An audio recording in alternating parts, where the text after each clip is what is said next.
Hey guys, tonight we begin with a topic the ancient Egyptians took very seriously, and sometimes very weirdly: sex.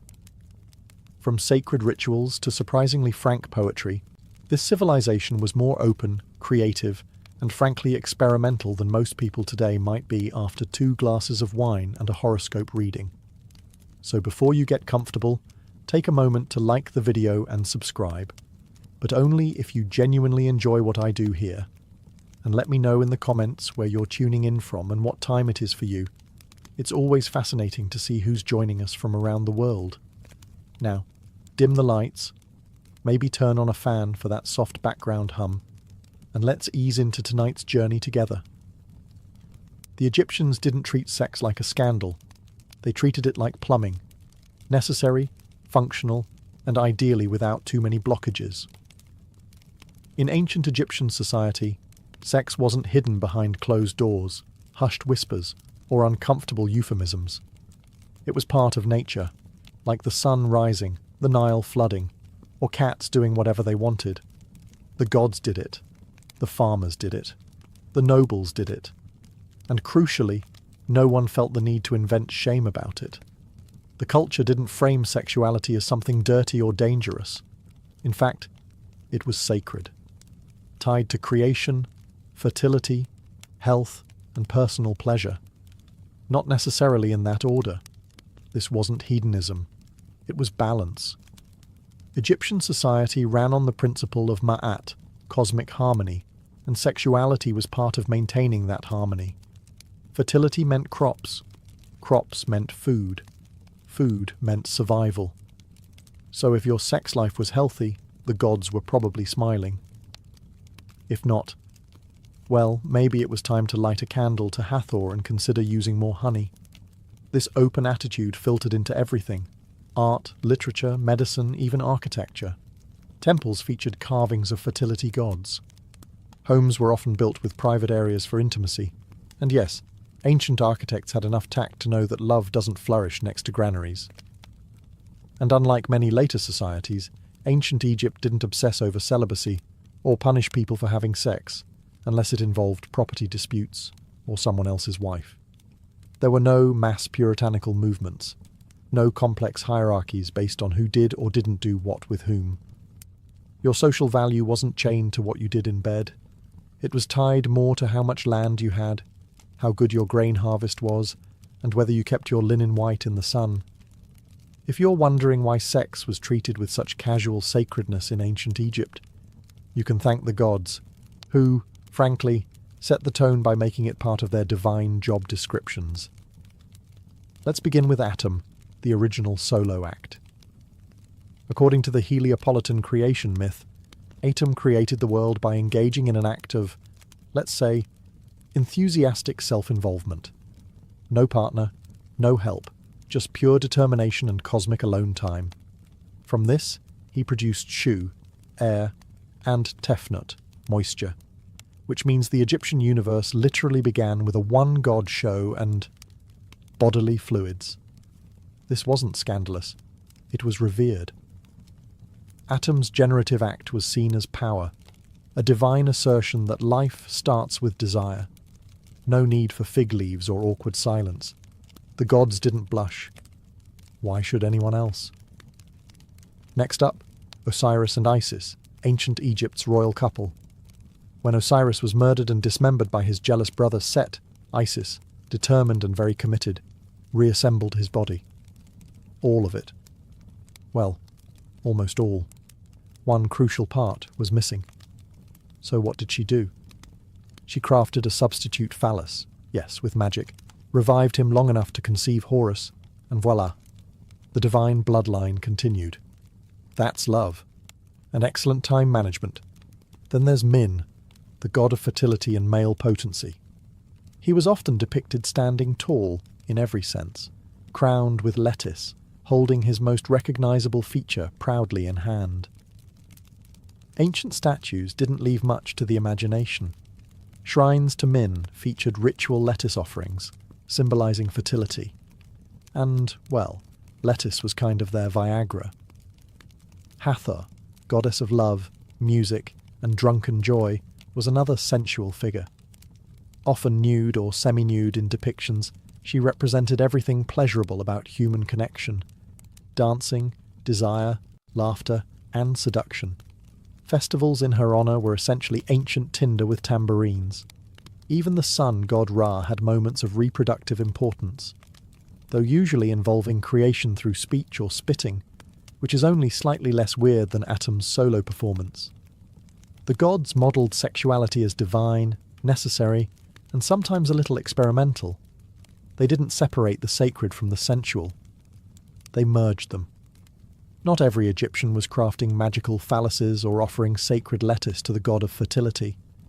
Most were just normal people with normal relationships, trying to find time for intimacy between feeding the livestock and avoiding crocodiles. Unlike their more dramatic gods and occasionally incestuous royalty, the average Egyptian's love life was pretty down to earth. If you were a farmer, a potter, or a linen worker, chances are your romantic endeavours revolved around who lived nearby, who made good beer, and who still had all their teeth by age 30. Standards, but reasonable. Relationships were built on shared labour, shared meals, and ideally, shared affection. Couples slept in the same bed, raised children together, and even snuck the occasional love note onto a potsherd. Yes, literal shards of pottery with messages like, "I dream of your beauty by night." That's ancient texting, folks. Sex wasn't regulated by priests or political decrees. As long as it was consensual and not interfering with your work or someone else's marriage contract, it was your business. Privacy might have been limited, walls were thin, and nosy neighbours were eternal, but intimacy was respected. For many couples, physical affection wasn't hidden.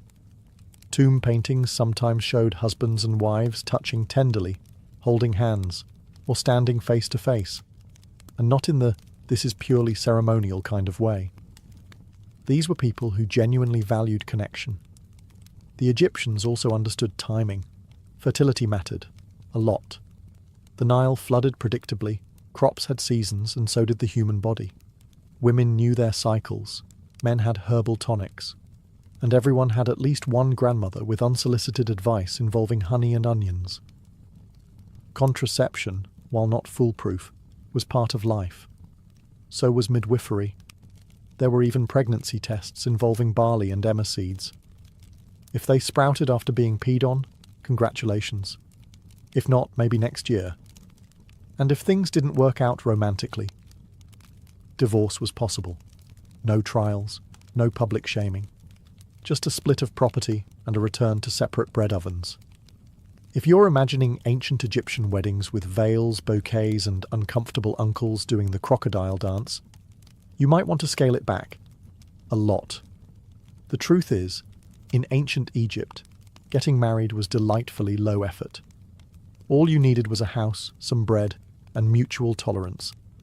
A shared bed didn't hurt either. There was no ceremony, no priest, no registry office, no 47-plate catering menu, with chicken, lamb, or divine mystery stew.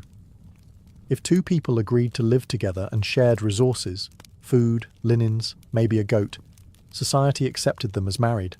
Just like that. Done. No wedding dresses either.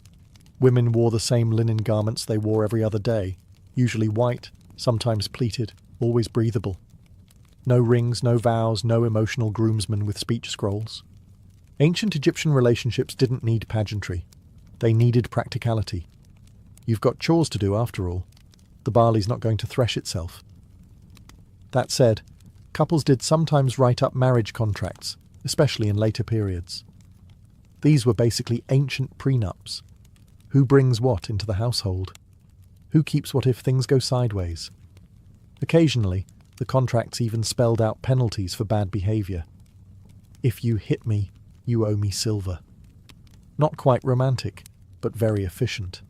The marriage contracts also reinforced women's rights, something ancient Egypt was surprisingly advanced about. Women could own property, initiate divorce, and take ex-husbands to court if they tried anything funny. If love was blind, Egyptian law most definitely wasn't. There wasn't a honeymoon, per se, unless you count collapsing after a big feast and hoping no neighbours overheard the fun. But intimacy, affection, and companionship were clearly valued. Marriage wasn't just a transaction, it was a partnership. Ideally. Let's get this out of the way. Ancient Egyptians valued fidelity, especially in theory. In practice, things were a little more flexible, particularly if you were wealthy, powerful, or had very convincing excuses. Adultery, like many social sins, wasn't always a criminal offense. For everyday folks, it was more of a reputational hazard than a legal disaster. If you got caught cheating, people would talk. Loudly. And probably in verse. But unless someone's livestock or inheritance was directly affected, the government wasn't rushing in to punish your escapades. However, if you were a married woman caught in adultery, the consequences could be harsher, socially and economically, if not legally.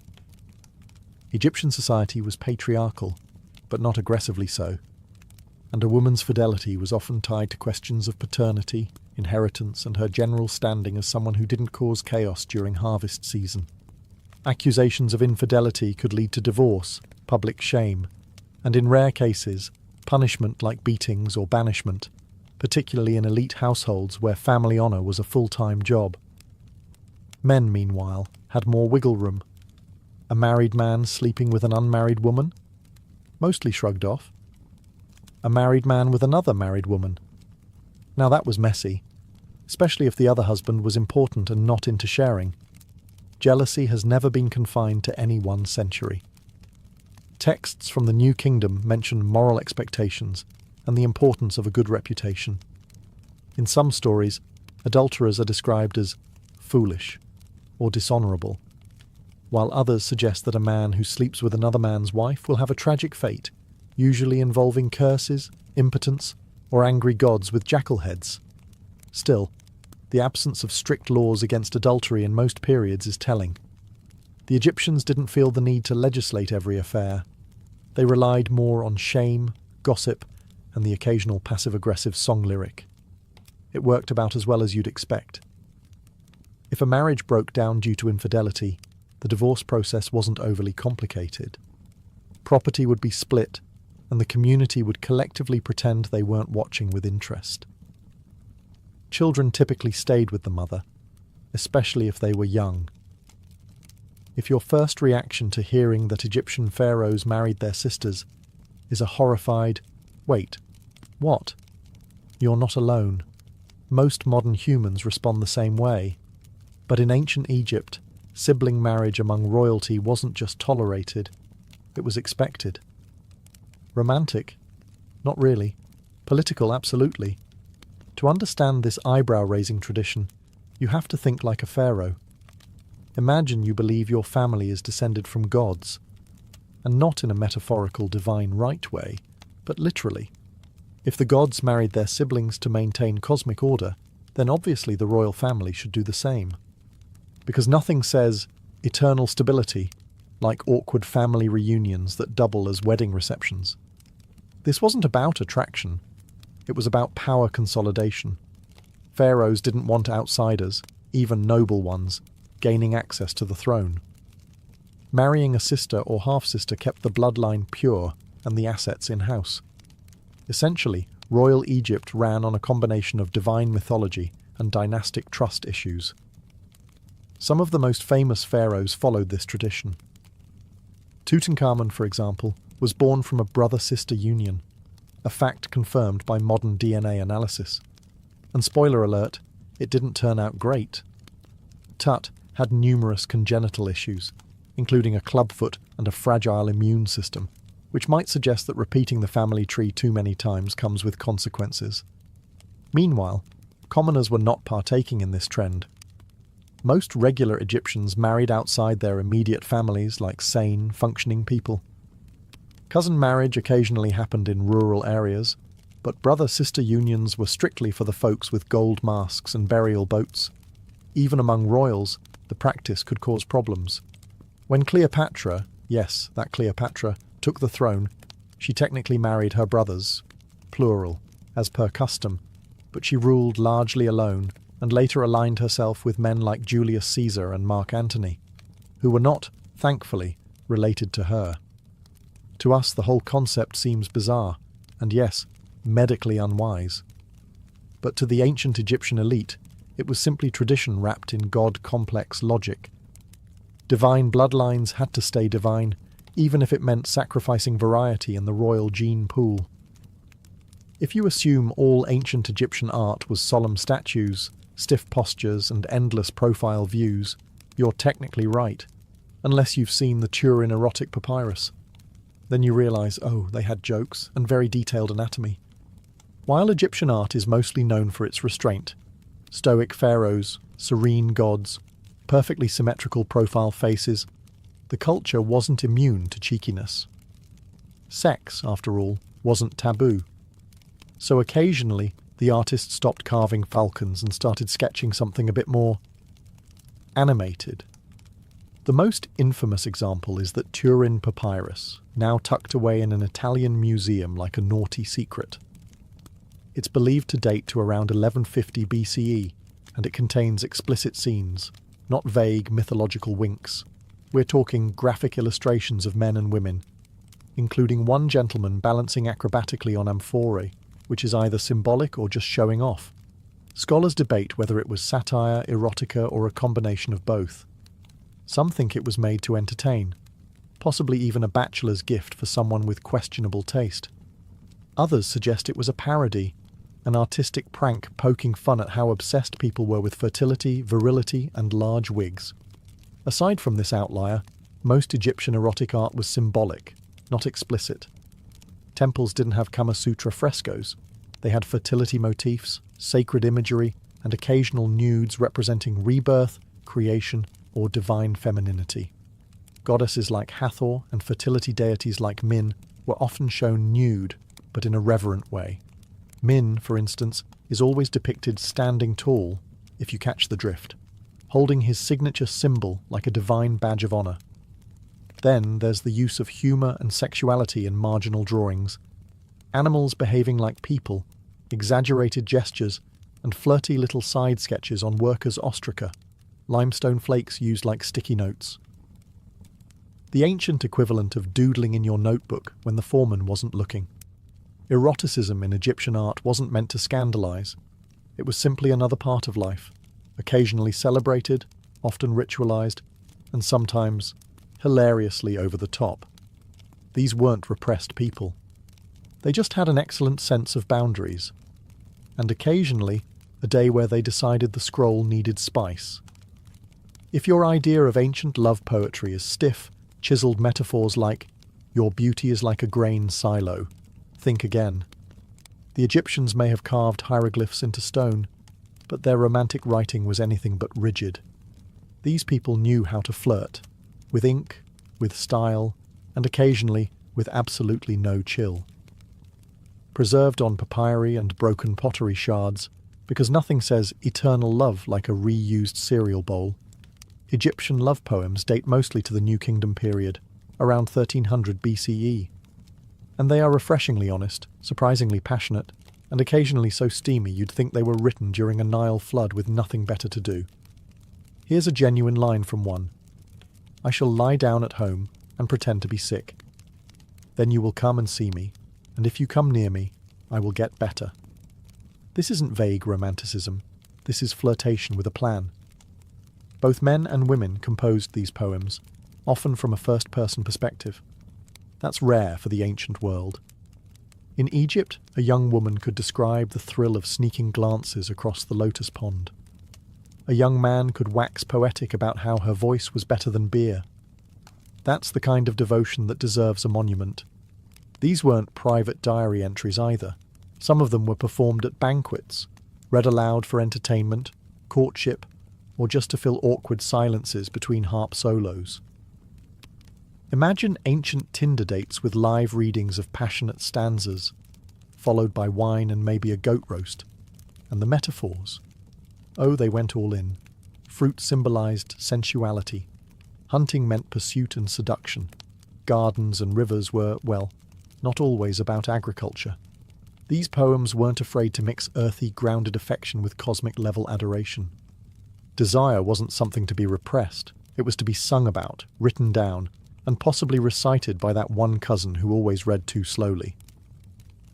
When you think of aphrodisiacs, you probably imagine oysters, chocolate, or wine, not salad. But in ancient Egypt, if someone brought you a bouquet of lettuce, they weren't thinking about fiber. They were flirting. Specifically, they were invoking the power of Min, the Egyptian god of fertility, who, for reasons that are equal parts symbolic and suspicious, was closely associated with romaine lettuce. Yes, romaine. Not just your average Caesar garnish. This stuff was sacred. The reason? Well, unlike the floppy-leafed varieties we toss in sad lunch bowls today, Egyptian lettuce stood upright and oozed a milky white sap when cut. And if that didn't trigger some highly suggestive divine symbolism, nothing would. Ancient priests looked at that and thought, now that is clearly the embodiment of male potency. Naturally. Lettuce was regularly offered to Min during fertility rituals. His statues typically featured him in a, let's say, alert state, holding his signature attribute in one hand and a lettuce stalk in the other. Art historians have had a field day with that pairing for centuries.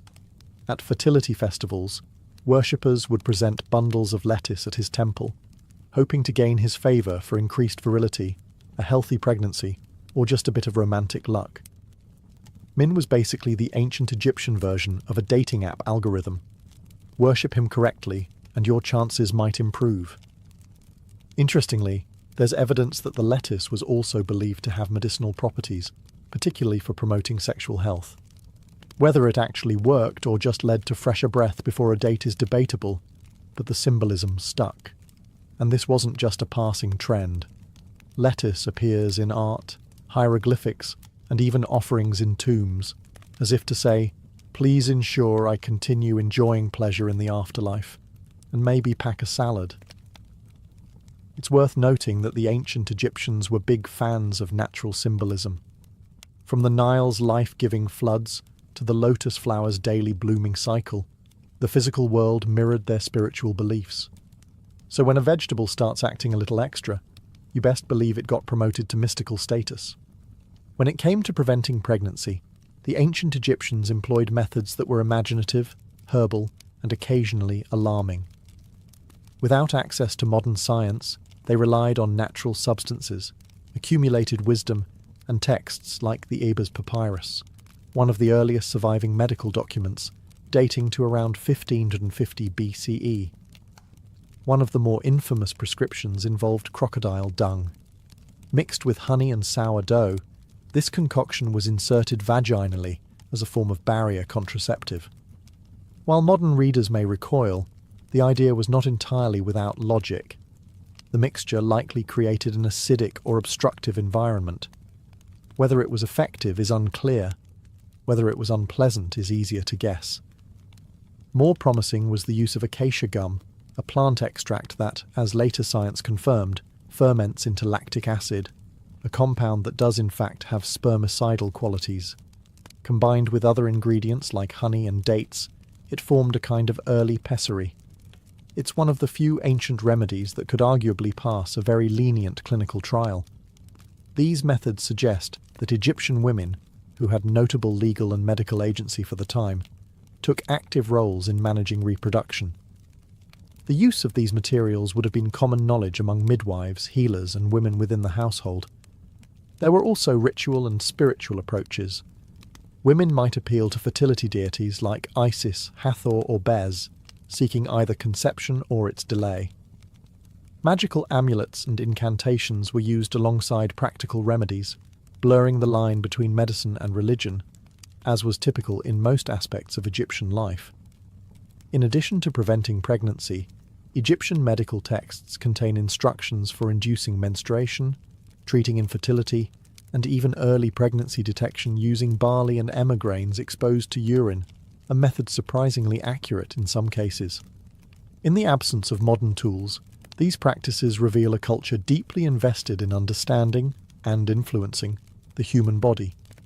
They lacked microscopes, but not intention. Fertility was a matter of life, death, economics, and divine favour. And while some of their methods may now seem outlandish, the impulse behind them, to plan, to protect, to prepare, is strikingly familiar. In ancient Egypt, virginity wasn't a badge of honor, a social currency, or a fragile family heirloom to be guarded at all costs. In fact, it wasn't really a big deal at all, more like a passing footnote in the grander narrative of life, which mostly revolved around crops, inheritance, and not angering the gods before breakfast. There's no known Egyptian word for virgin in the moralistic, ceremonial sense. The closest you'll find are terms that mean young woman, or uninitiated, which is less purity culture, and more hasn't had the time yet. No torches were lit, no ceremonies performed, and no mothers-in-law inspecting linens like they were looking for counterfeit currency. This wasn't because the Egyptians were scandalous libertines. It's just that they had a far more functional approach to sex. It was seen as part of life, like eating bread or avoiding hippos. Important, yes. Sacred, sometimes. But nothing that required a purity certificate stamped by a temple priest. For women, value came from things like fertility, loyalty, and whether she could run a household without the roof catching fire. Her sexual history? Mostly her business. Marriage wasn't about sealing a chaste deal. It was about forming a reliable alliance that could ideally survive tax season and plagues. Of course, modesty existed. People didn't walk around advertising their conquests on papyrus scrolls, but the kind of ritual obsession with virginity found in later societies just didn't materialize here. No cloistering, no dowries based on moral performance, no uncles making awkward speeches about virtue. Even Egyptian religion offered little support for the whole purity panic. The goddess Hathor, patron of love, music, and wine, was openly sensual and extremely unbothered by anyone's opinions. The gods were far too busy managing creation and cosmic balance to weigh in on who had done what, when, and with whom. In the end, virginity in ancient Egypt was treated for what it is, a temporary condition, not a lifelong resume. And frankly, they seemed more concerned with who could bake good bread and whether your father had a reliable roof to offer. Because when you live in a desert surrounded by crocodiles, you learn pretty quickly what really matters, and what absolutely doesn't.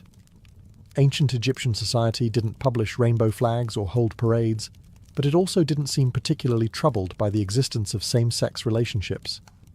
There were no official laws condemning them, no public stonings, and, most tellingly, no frenzied temple sermons about the end of civilization brought on by two men sharing a bedroll. In short, they noticed, but didn't panic. The most discussed example is that of Nyankhnum and Khnumhotep, two high-ranking officials buried together in a shared tomb at Saqqara. Their tomb features intimate artwork, the pair embracing, touching noses, a gesture equivalent to a kiss, and generally behaving like a couple whose biggest argument was probably about linen colours.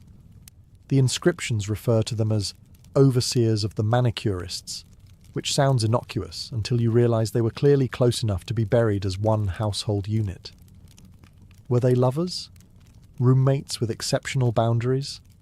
Brothers unusually fond of holding hands? Scholars still debate, but the visual language leans heavily in favour of a romantic, or at least deeply affectionate bond. And the fact that their tomb exists, beautifully decorated, publicly visible, suggests that nobody was outraged. They were important, respected, and apparently allowed to be themselves, even in death. Egyptian texts and mythology also leave space for fluidity. Some deities, like Hapi, god of the Nile, are depicted as intersex or androgynous. Others take on dual roles or switch genders in mythological tales without causing divine HR complaints. The gods, it seems, were not limited by human categories, and neither were the people invoking them. That said, there's no evidence of organised same-sex marriages or political recognition of same-gender unions. Egyptians were pragmatic. If a relationship produced heirs and property stability, great. If it didn't, well, that was your household's business. Intimacy, as always, was treated with a curious mix of privacy and normalcy. And while male same-sex relations are more visible in the records, female ones are almost completely absent, not because they didn't happen, but because Egyptian scribes had a frustrating habit of ignoring what women did when no men were around. In ancient Egypt, having children wasn't just desirable. It was a social expectation, a spiritual duty, and, if you were lucky, a way to ensure someone would refill your tomb offerings long after you were gone. So when a couple struggled to conceive, it wasn't brushed aside. It was investigated, medically, magically, and sometimes both in the same afternoon. The ancient Egyptians approached infertility with characteristic pragmatism. Their medical papyri, particularly the Kahun gynecological papyrus, dating to around 1800 BCE, include detailed diagnoses, treatments, and methods for evaluating female fertility. There were instructions for examining cervical mucus, monitoring cycles, and even a primitive pregnancy test involving urinating on barley and emmer wheat. If the grains sprouted, congratulations, your household was about to get louder. If not, the next step might involve inserting herbal mixtures, fumigating the womb, yes really, or appealing to higher powers. Because in Egypt, if medicine didn't work, magic was always available, and often recommended. Amulets played a central role. Symbols of Hathor, Isis, Bez, or Taweret, the hippo-shaped protector of childbirth, were worn, carried, or placed under pillows. Spells were recited. Figurines were buried or cradled. One text suggests that to conceive, a woman should drink a concoction of ground dates, honey and carob while reciting a protective charm. Not FDA approved, but deeply heartfelt. Men, of course, weren't off the hook, though far fewer papyri bother to question their reproductive contributions. In cases of persistent infertility, a man might be told to undergo purification rituals, consult a priest, or, in less official advice, simply try harder. And because this was Egypt, cosmic order, Ma'at, was always part of the equation. A childless couple might be seen as unbalanced, or even cursed, but society didn't shun them. It offered remedies, hope, and a few very creative prescriptions.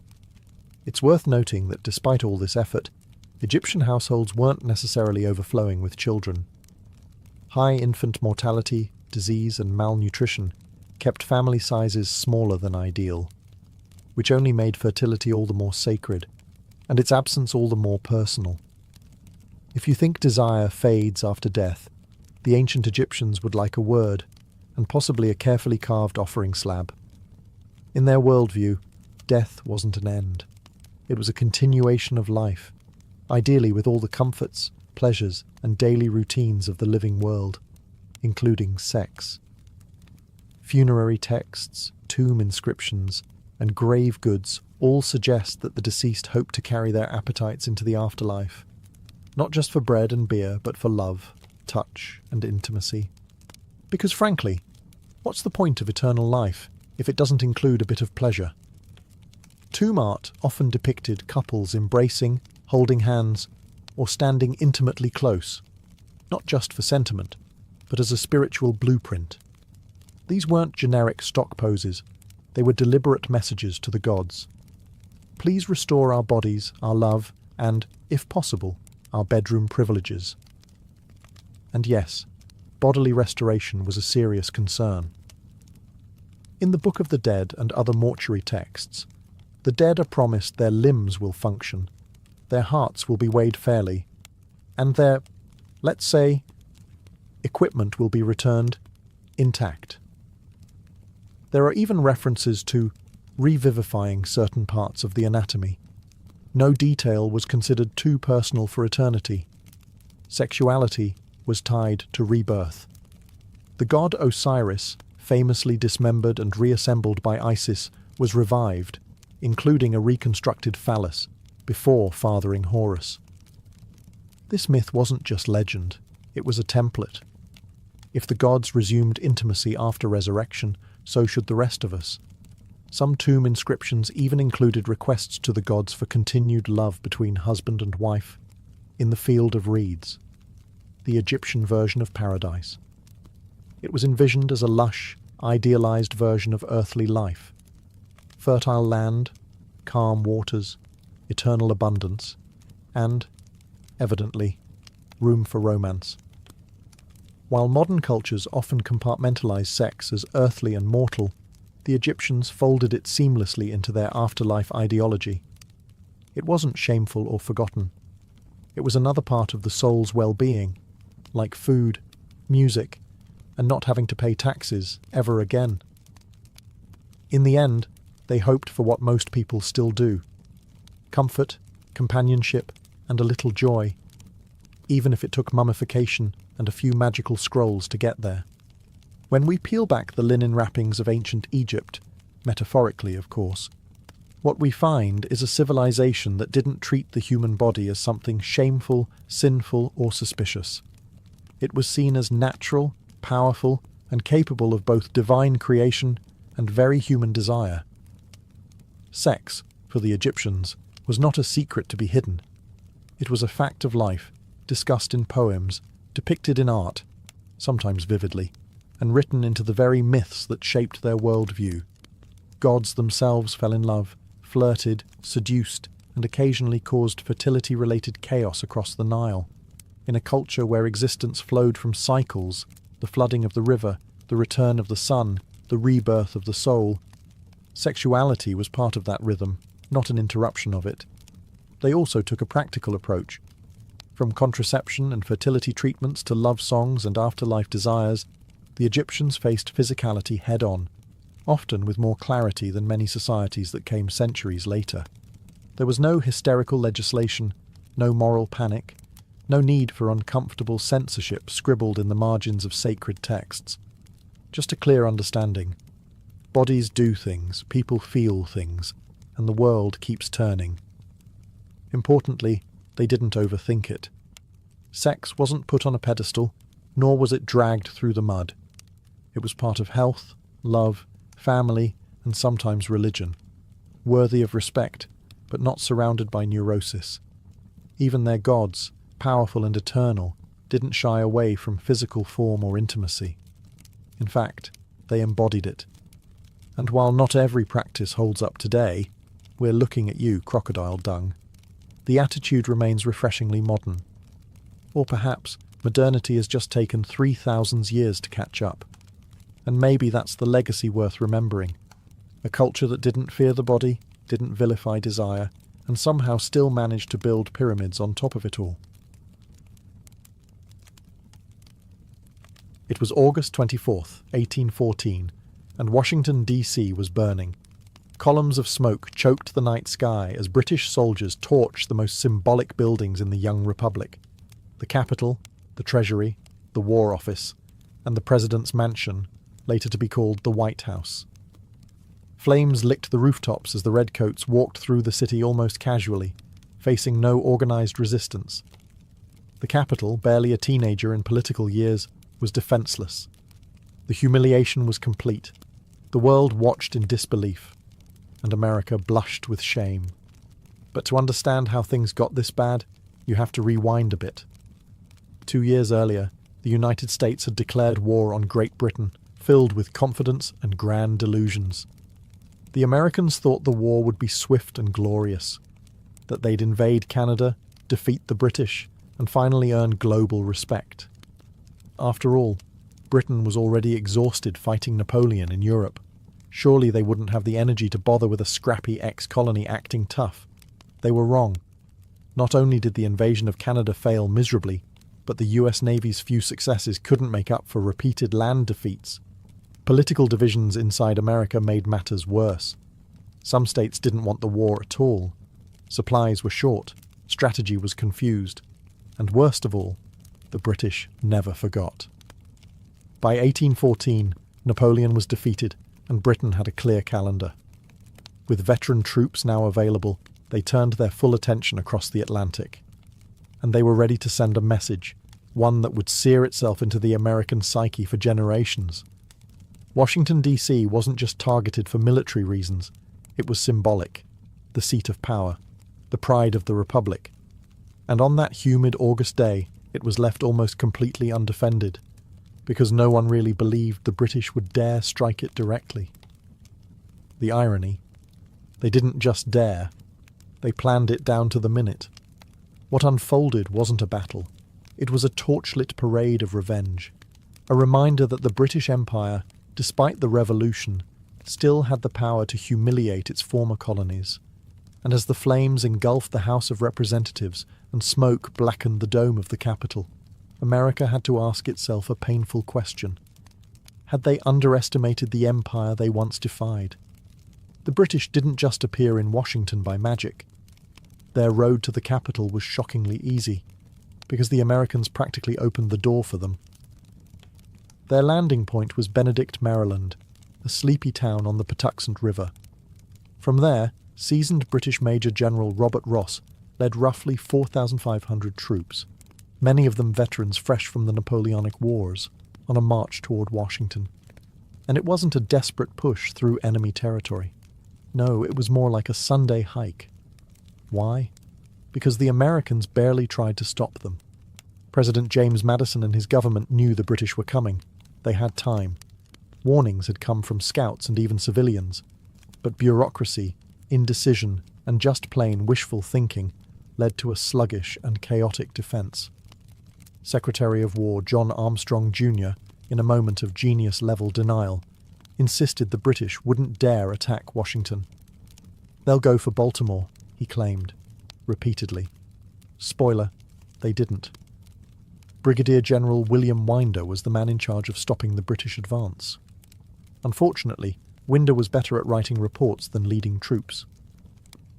His hastily assembled defence force consisted of militiamen, many untrained, undisciplined, and some reportedly drunk. The professional soldiers he had were too few. Worse, Winder hesitated. He kept pulling back instead of digging in, unsure where the British would strike. The two forces finally met on August 24th at the Battle of Bladensburg, just northeast of Washington. American forces outnumbered the British, but that didn't matter. The battle was a total fiasco. Militiamen broke ranks and fled before firing a shot. Some simply dropped their weapons and ran. President Madison himself was on the field briefly, then wisely decided to not die with the amateurs. The British, stunned by the ease of victory, pressed forward. No trenches to overcome, no burning barricades, no desperate defence of the capital. Just a straight shot into the city. It was a comedy of errors, but no one was laughing. By the time the British reached Washington, American leadership had dissolved into chaos. Madison fled. Government documents were being stuffed into carts. First Lady Dolly Madison, refusing to abandon the White House without dignity, packed up valuables, including Gilbert Stuart's now famous portrait of George Washington. As night fell, the Redcoats marched in, and the match was almost ready to be lit. By the time the British entered Washington, the city was nearly deserted. Politicians had fled. The streets were quiet, eerily so. The only sounds were the boots of British soldiers and the soft crackle of fires already smouldering from earlier skirmishes. Major General Robert Ross and Admiral George Cockburn led their men with clinical precision. No looting, no chaos, just a disciplined mission to make a statement. And what a statement it was. The British troops began with the Capitol building. It was still under construction, but the north and south wings, the chambers of Congress, were complete enough to symbolize the pride and function of the American government. The British set fire to both wings. Flames engulfed the Library of Congress. The books and manuscripts, some irreplaceable, went up in smoke. It wasn't just a military blow. It was a cultural one. Next, they moved to the White House, then known as the President's Mansion. Dolly Madison had already fled, but not before rescuing that now iconic portrait of George Washington. British troops found the building empty, but dinner was laid out on the table, untouched. In what might be history's most awkward meal, British officers sat down and enjoyed the president's dinner before torching the place. They were deliberate, almost ceremonial, in the destruction. Cockburn, who had a personal score to settle with the Americans for mocking him in political cartoons, reportedly made a point of burning the offices of anti-British newspapers, and even stood atop the Speaker's chair in the House of Representatives, declaring mockingly, "Shall this harbour of Yankee democracy be burned? Oh yes, it shall." Over the course of 2 days, building after building was put to the torch. The Treasury, the War Department, the Navy Yard, the Arsenal. Even the bridge across the Potomac was burned to prevent counterattacks. Yet despite the thoroughness, some sites were spared. The Patent Office, for instance, was saved because one brave American, William Thornton, convinced the British that it served all mankind, not just the US government. The destruction wasn't random. It was surgical, and it was meant to humiliate. The British weren't trying to conquer Washington. They were trying to shame it. And with each building that collapsed in flames, their message grew louder. This wasn't just a raid. It was a punishment, and the smoke would linger far beyond the ashes. Just as the British settled into their fiery conquest of Washington, something strange happened. The sky darkened. Winds picked up. Then came the thunder. A violent, freakish storm, what some later called a hurricane, slammed into the capital. It was as if nature herself had decided the city had suffered enough. Torrential rain poured down, extinguishing many of the fires the British had set. High winds tore roofs off buildings and even lifted cannons off the ground. A British soldier was reportedly crushed by flying debris. The storm grew so intense that British officers began to fear it was a divine judgment, a punishment for burning a defenceless city. And then, almost prophetically, a tornado ripped through the heart of DC. Yes, a literal tornado. It tore through the centre of town, flinging carts and debris like matchsticks.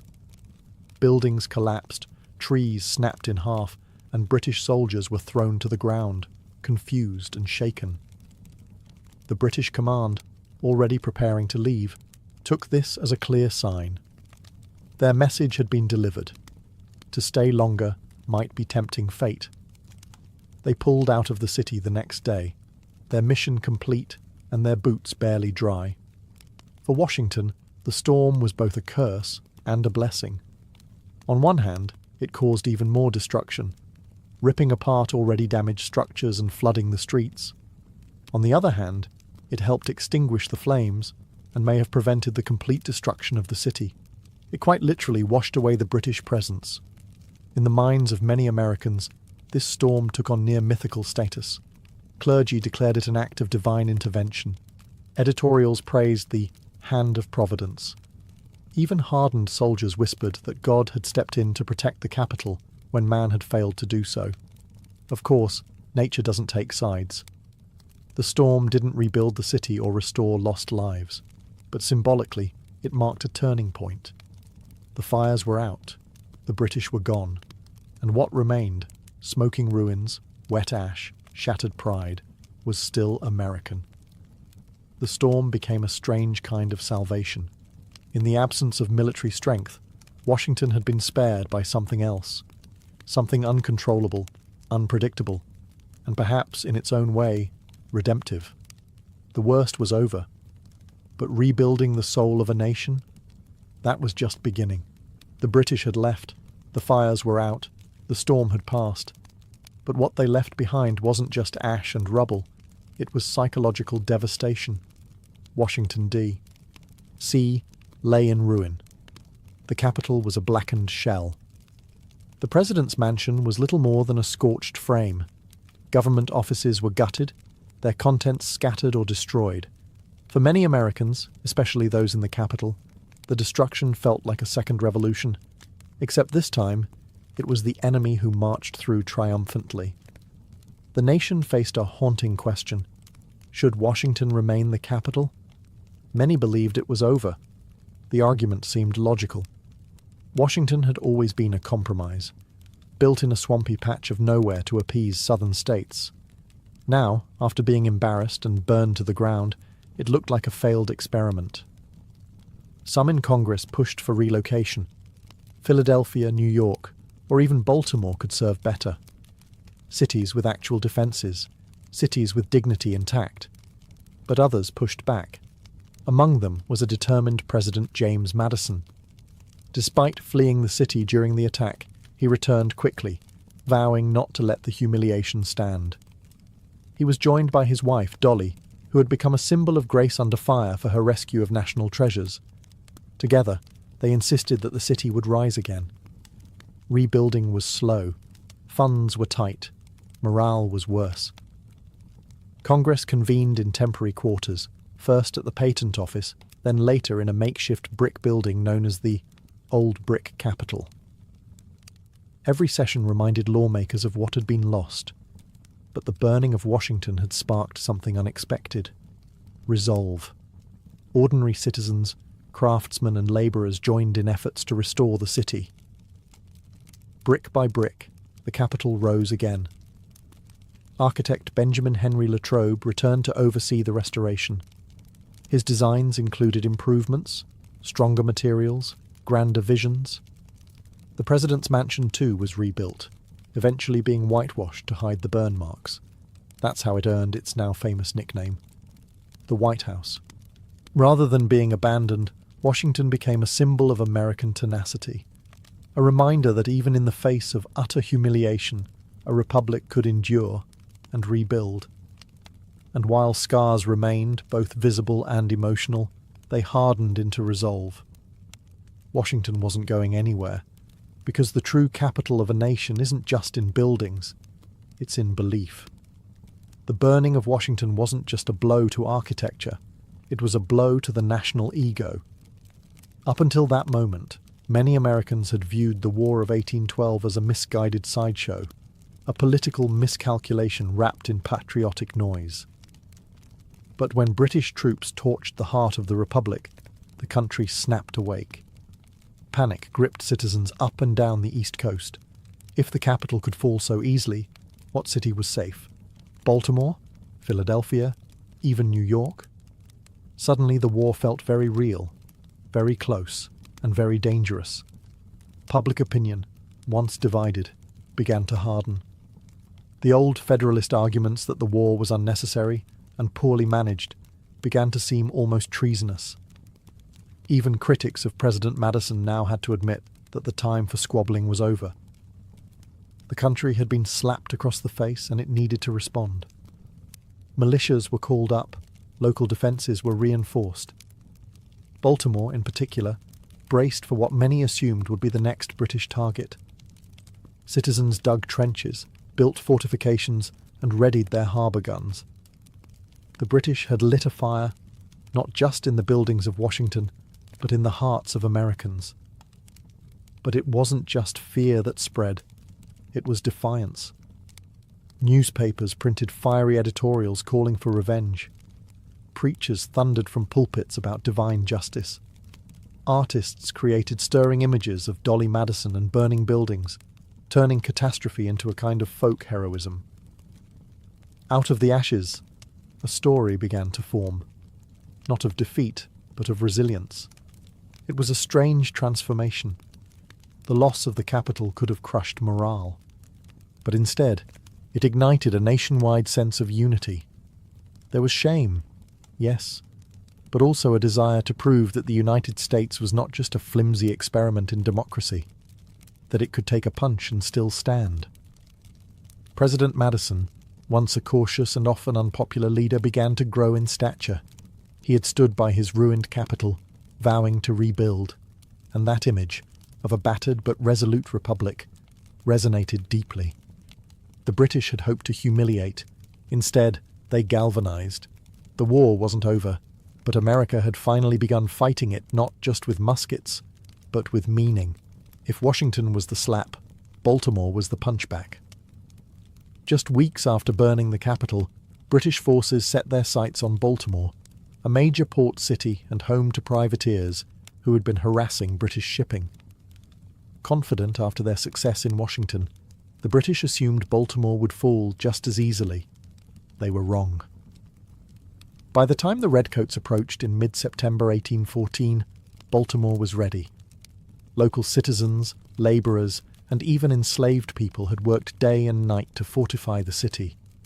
More than 10,000 volunteers dug trenches, built earthen walls, and armed Fort McHenry with heavy cannons. This wasn't going to be another walkover. The British strategy was a classic two-pronged assault, a land attack from the east and a naval bombardment from the Patapsco River. But from the beginning, things went sideways. General Robert Ross, the same man who had marched triumphantly into Washington, was killed early in the land battle by American sharpshooters. His death dealt a blow to British morale and left their command structure scrambling. Meanwhile, at sea, the British fleet began a 25-hour bombardment of Fort McHenry. Rockets streaked across the sky. Bombs exploded over the fort all night long. But the defenders held firm. They refused to surrender, even as the fort trembled under fire. And then came the morning of September 14th. As the smoke cleared and silence returned to the harbour, the British expected to see a white flag. Instead, they saw something else. A massive American flag flying defiantly over the fort's ramparts. That flag, stitched by Mary Pickersgill, was 30 feet tall, waving in the morning breeze like a middle finger to empire. On a British ship, watching all of this, was an American lawyer named Francis Scott Key. He had come to negotiate a prisoner release, but what he saw that night inspired him to scribble down a poem. Its opening line? "Oh say, can you see, by the dawn's early light?" The British realised Baltimore would not fall. They withdrew, humiliated. This time, it was American resilience on display, not in speeches, but in grit, trenches, and a stubborn refusal to yield. Baltimore had survived, and in doing so, it reignited belief in the American cause. A burned capital had sparked the fight, but a bombarded fort lit the flame of identity. After Baltimore, everything changed. The United States had gone from being embarrassed on the world stage to suddenly holding its ground. The British, expecting a quick end to the war with a decisive blow in Washington, now faced growing resistance and fewer wins. Their war machine was slowing. Logistically stretched and politically pressured, they began to rethink the costs of dragging the conflict on. Baltimore's defense wasn't just a military win, it was a psychological one. It gave American negotiators something to stand on. And in the quiet city of Ghent, in what's now Belgium, talks between British and American diplomats entered a new phase. At first, British demands were steep. They wanted a Native American buffer state in the Midwest, control over parts of the Great Lakes, and even certain territorial concessions. But American diplomats, especially John Quincy Adams and Henry Clay, refused to bend. They argued from a position of resilience, not desperation. And then the British started to blink. The war in Europe had drained them. Post-Napoleonic Britain had its own domestic unrest to manage. Trade disruptions were hurting both economies. The American refusal to surrender after Washington and their successful defense of Baltimore had shifted perception. This war, it turned out, couldn't be won with fire alone. By December 24, 1814, both sides reached an agreement, the Treaty of Ghent. It essentially declared a draw. No land changed hands, no reparations were paid. Impressment, one of the key reasons the US had gone to war, wasn't even addressed. But neither side wanted to admit defeat, so they agreed to return to the status quo antebellum, things as they had been before the war.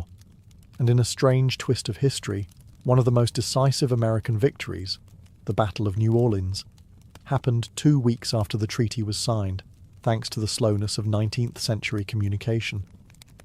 But that win sealed the emotional victory Americans needed. The war ended not with a dramatic surrender, but with a mutual shrug. Still, for the United States, it felt like something more. They had survived the burning of their capital, rallied at Baltimore, and walked away with their sovereignty and pride intact. And just like that, the Second War of Independence, as some would call it, came to a close.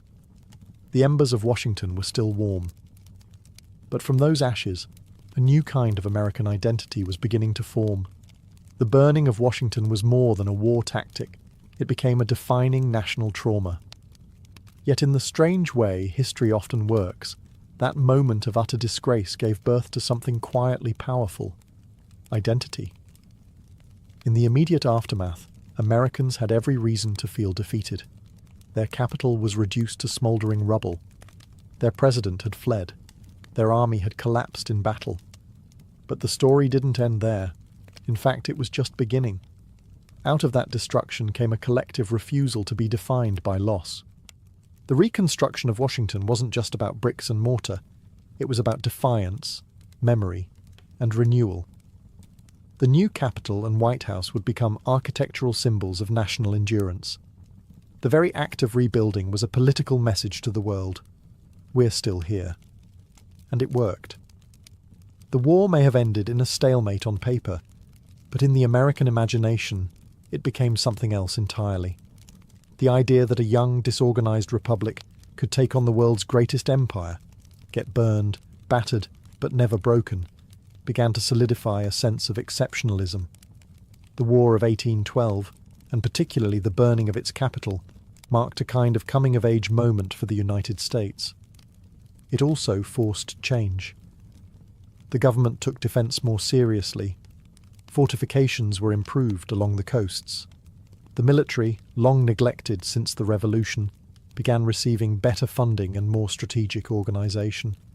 Civilians too saw themselves differently, not as scattered citizens of states, but as participants in a shared national experiment. Culturally, the flames left a mark. Francis Scott Key's poem, inspired by the defence of Baltimore, would become the national anthem more than a century later.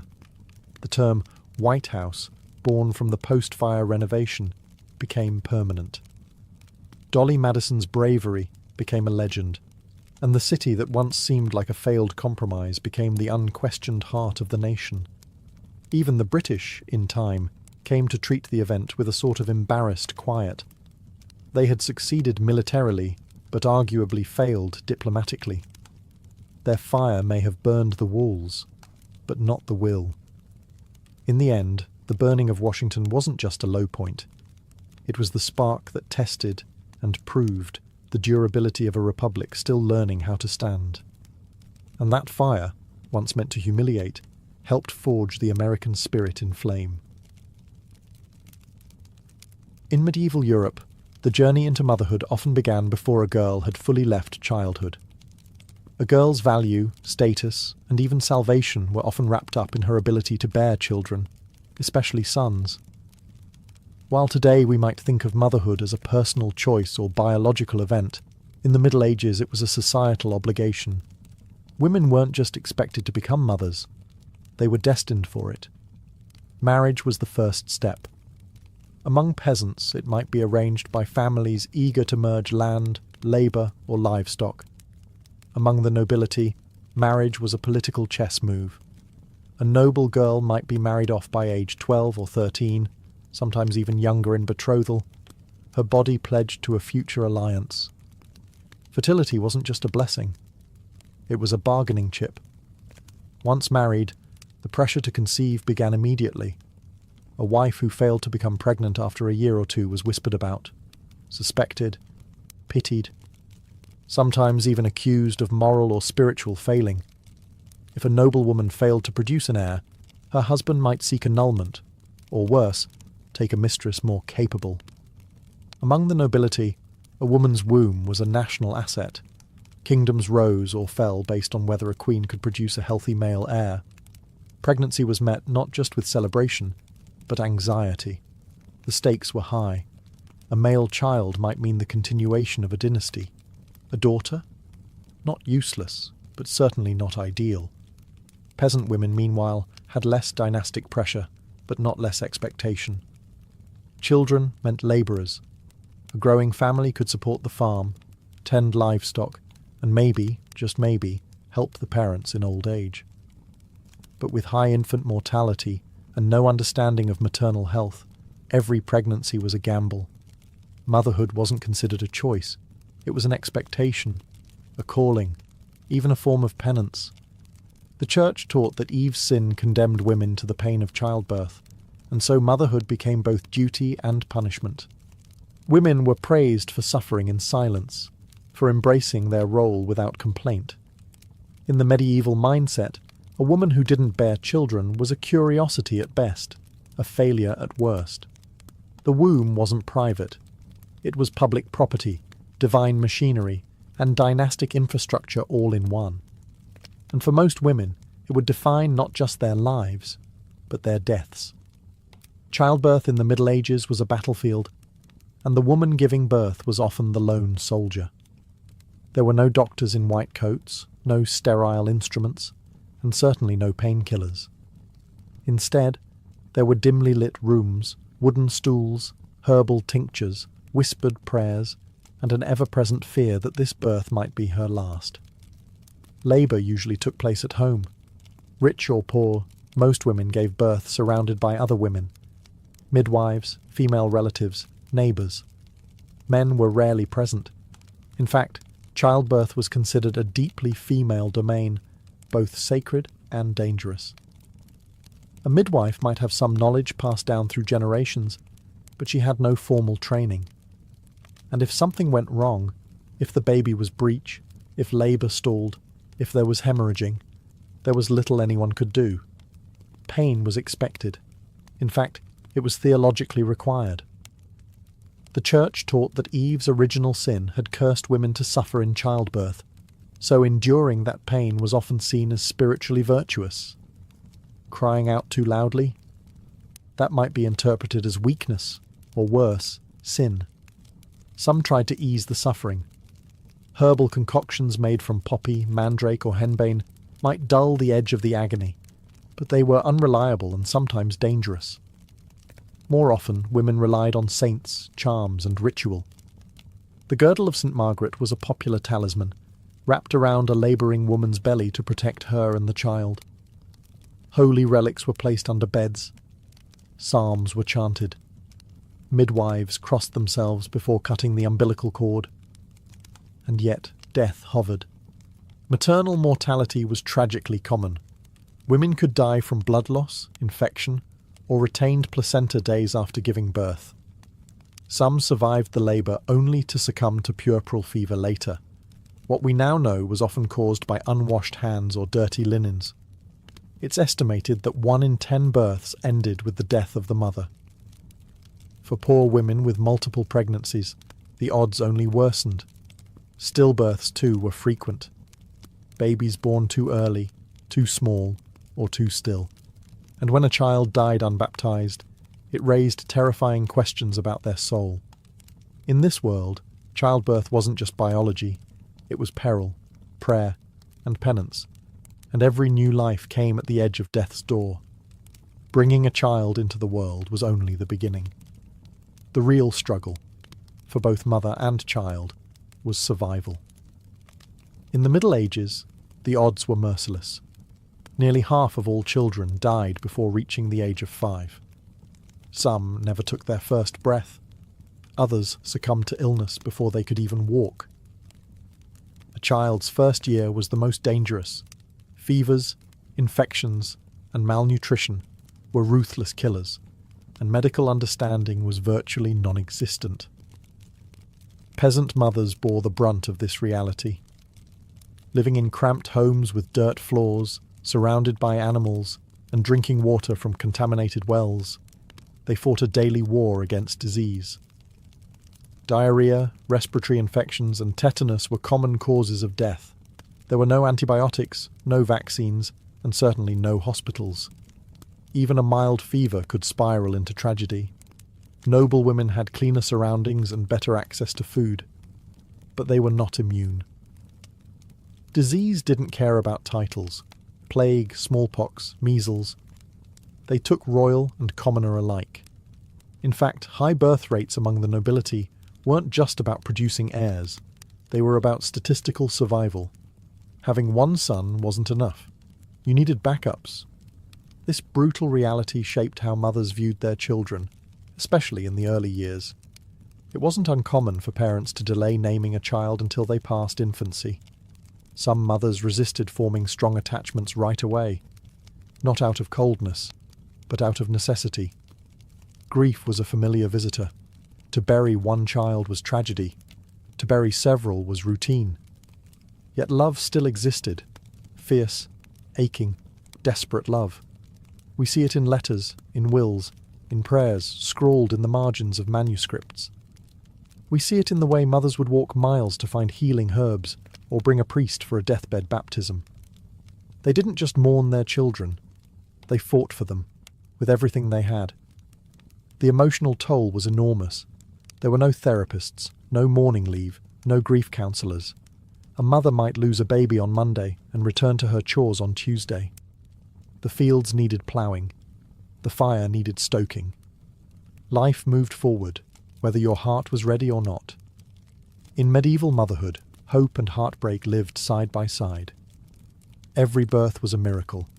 Every survival, a small defiance against the crushing odds. For noble women, motherhood wasn't just personal, it was political. A noble woman's womb was an asset of the crown, a vessel for alliances, dynasties, and succession plans. Her pregnancies were tracked with more intensity than most medieval wars. And every child, especially a son, was a strategic victory, or a public failure. The pressure was immense. From the moment of marriage, a noble woman's sole duty was to produce heirs. Not just any children, legitimate, healthy, male children. A queen who failed to do so risked being cast aside. Kings might seek annulments, mistresses, or even new wives altogether. Just ask Anne of Bohemia or Catherine of Aragon. A barren noblewoman wasn't just pitied, she was politically useless. Even when children were born, the mother's work wasn't done. Her role became one of anxious oversight. She didn't necessarily raise the children herself. Wet nurses, governesses, and tutors were typically responsible for daily care. But she was expected to manage their education, secure their futures, and guard their reputations like a hawk. Mothers of future kings often endured endless court gossip, factional intrigue, and manipulation. Their sons were pawns before they could walk, betrothed before they could speak. And daughters? They were marriage chips, often sent to foreign courts as teenagers, sometimes never to return. Still, noble mothers weren't always distant or decorative. Some wielded enormous influence through their children. Eleanor of Aquitaine didn't just birth kings, she advised them, corrected them, and in one case rebelled against one. Margaret of Anjou led armies to defend her son's throne. Isabella of France orchestrated the deposition of her husband in her son's name. These were not passive mothers. These were political operatives disguised in velvet and lace. Motherhood also came with heartbreak, stillbirths, disease, assassinations, and exile. Royal children were far from safe. The higher the rank, the deadlier the game. Emotionally, noble mothers lived in constant tension. They had status, but not always agency. Love for their children was real, but often tangled with duty. They were expected to sacrifice their bodies, their privacy, and even their maternal instincts for the good of their house. If noble women bore the weight of dynasties, peasant mothers carried the full burden of survival, raw, relentless, and unromantic. For the medieval peasant woman, motherhood wasn't a stage of life, it was life itself. It began young, ended late, and rarely offered rest in between. These women typically married in their mid-teens and were pregnant almost constantly through their 20s and 30s. With no access to reliable birth control, and with the church staunchly condemning any form of contraception, pregnancy was a near-constant state. Each child born was another mouth to feed, but also, potentially, another pair of hands to work the land. Peasant women gave birth at home. No doctors, no clean linens, and no privacy. A neighbour midwife might assist, or not. Some women gave birth alone in barns or fields, returned to labouring within hours, and hoped not to bleed out under the sky.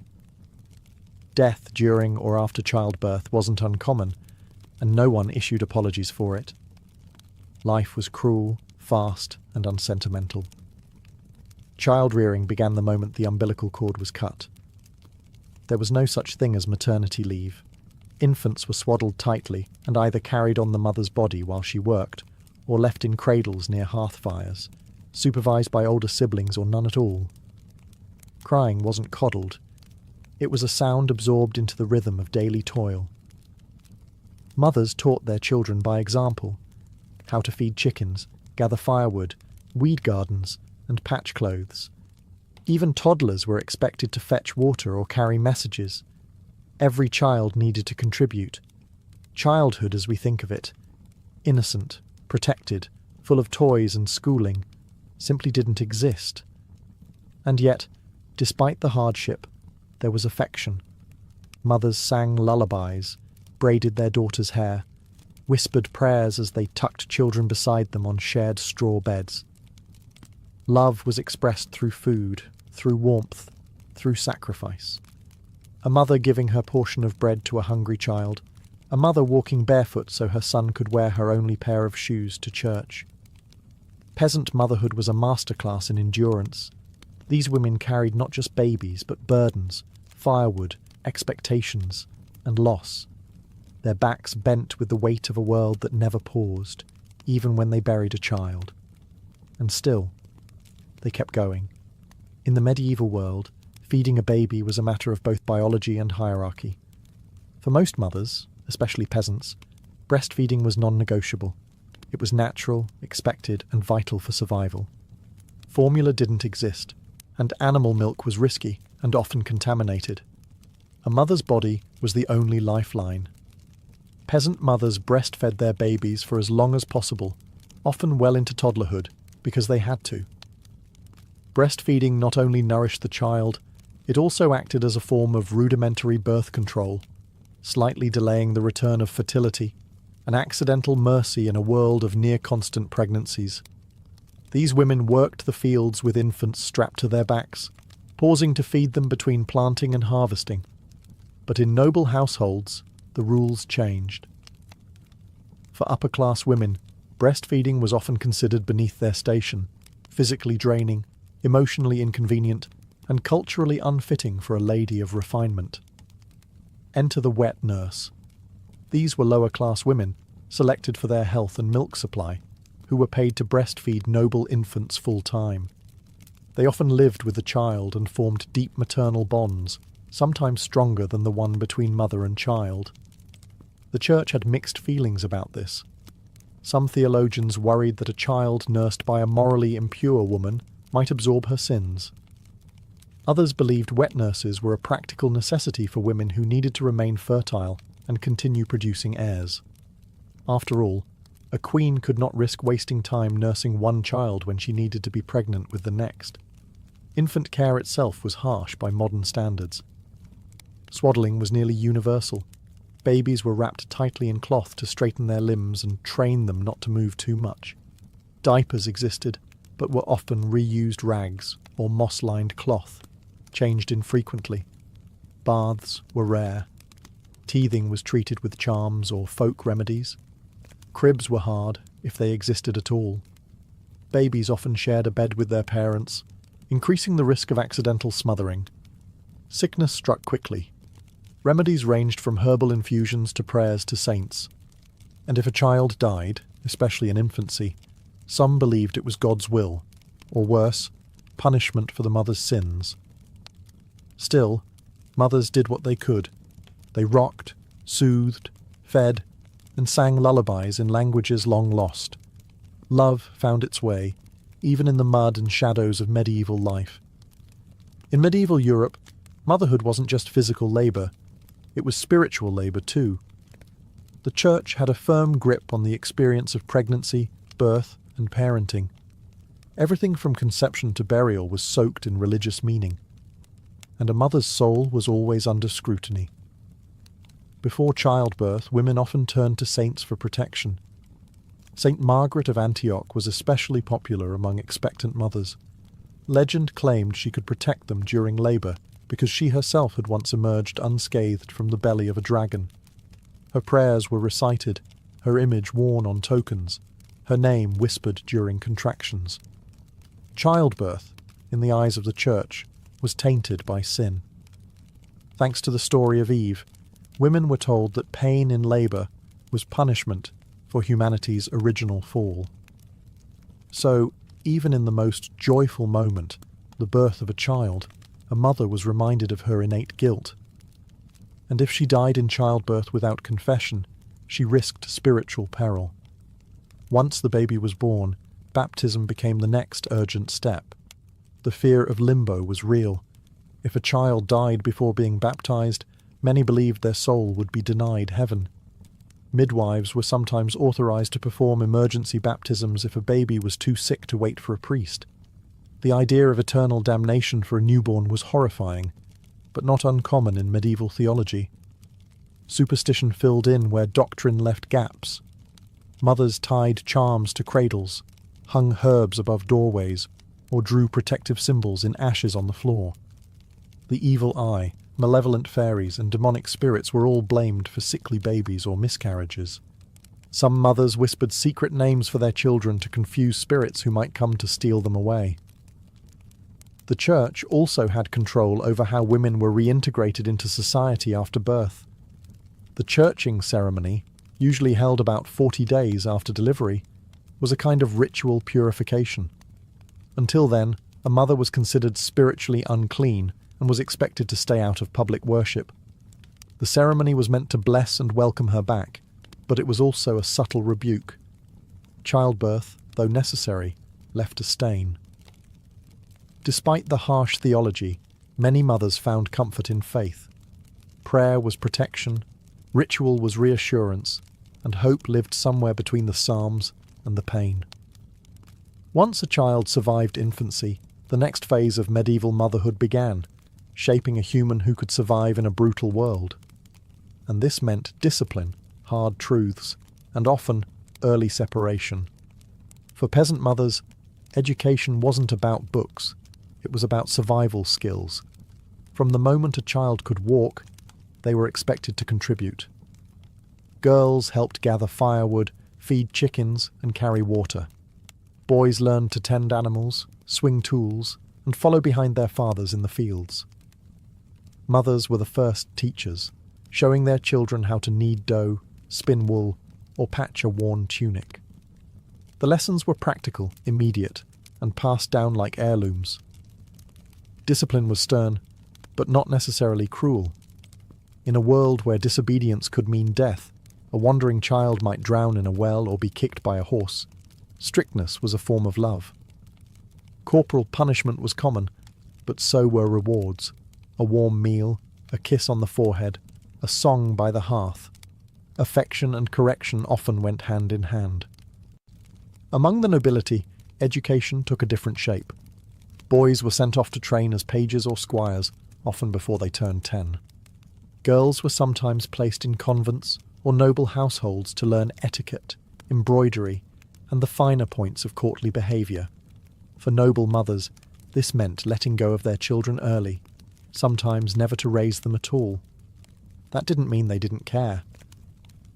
Letters from noble women reveal deep concern for their children's health, marriages, and reputations.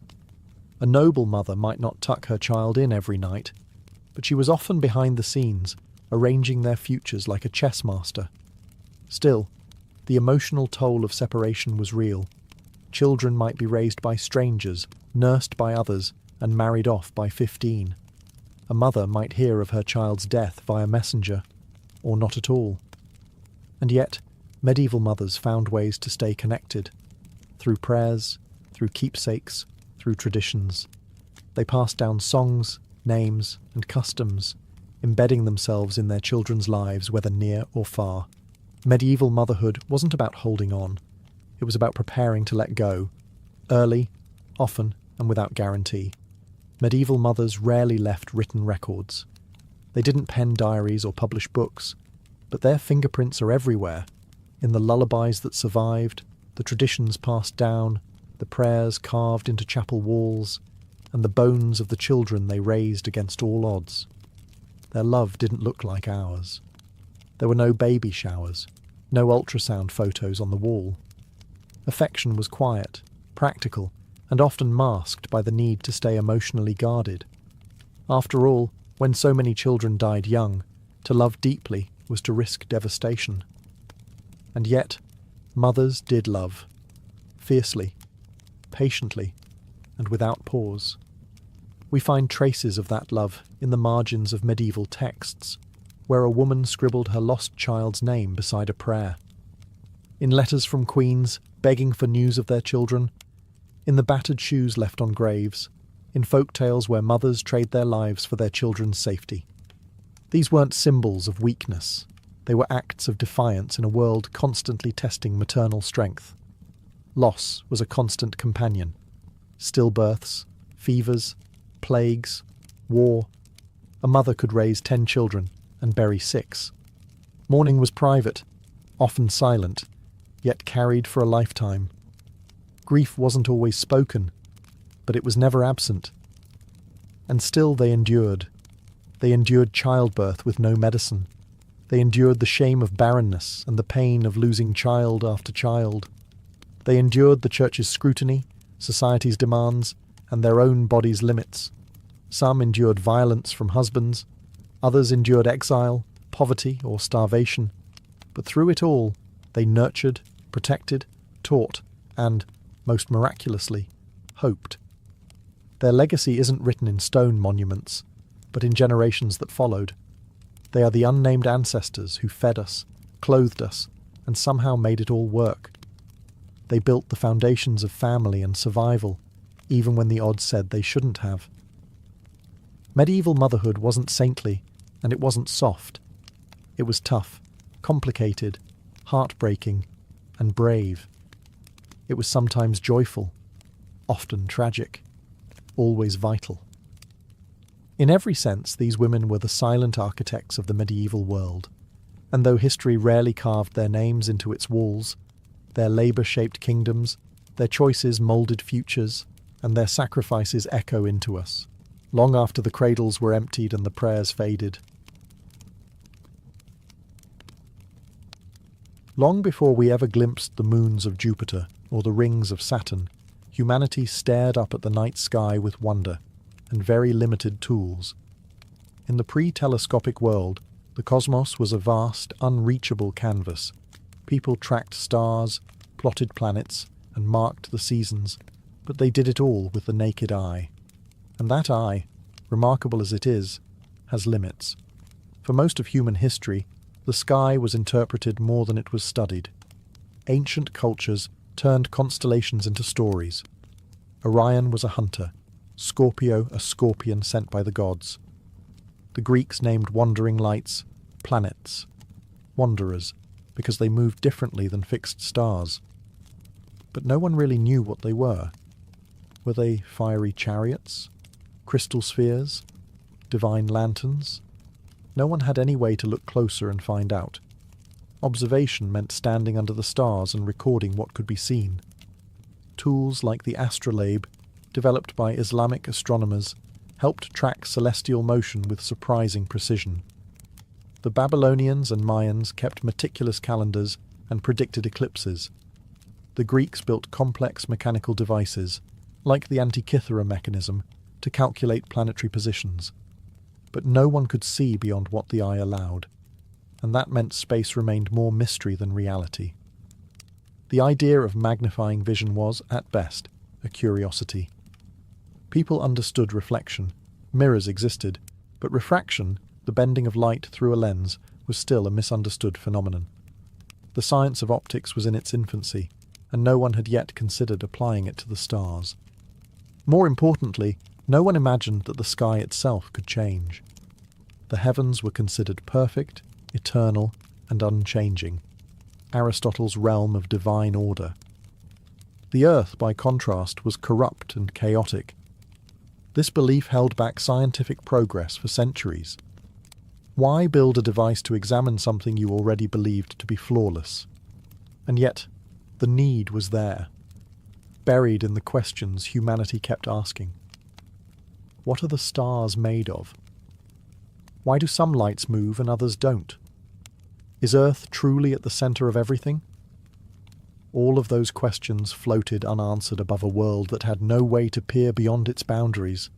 No way, until glassmakers, tinkerers, and one curious Dutchman changed everything.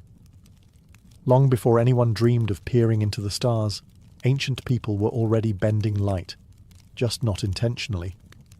In fact, the earliest lenses were likely accidents. Transparent crystals like quartz or beryl could naturally magnify objects when shaped just right.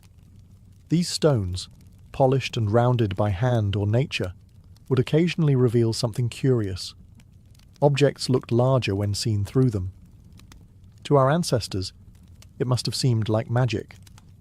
By the first millennium BCE, the Assyrians had crafted what we now call the Nimrud lens, a piece of rock crystal possibly used to magnify or focus light.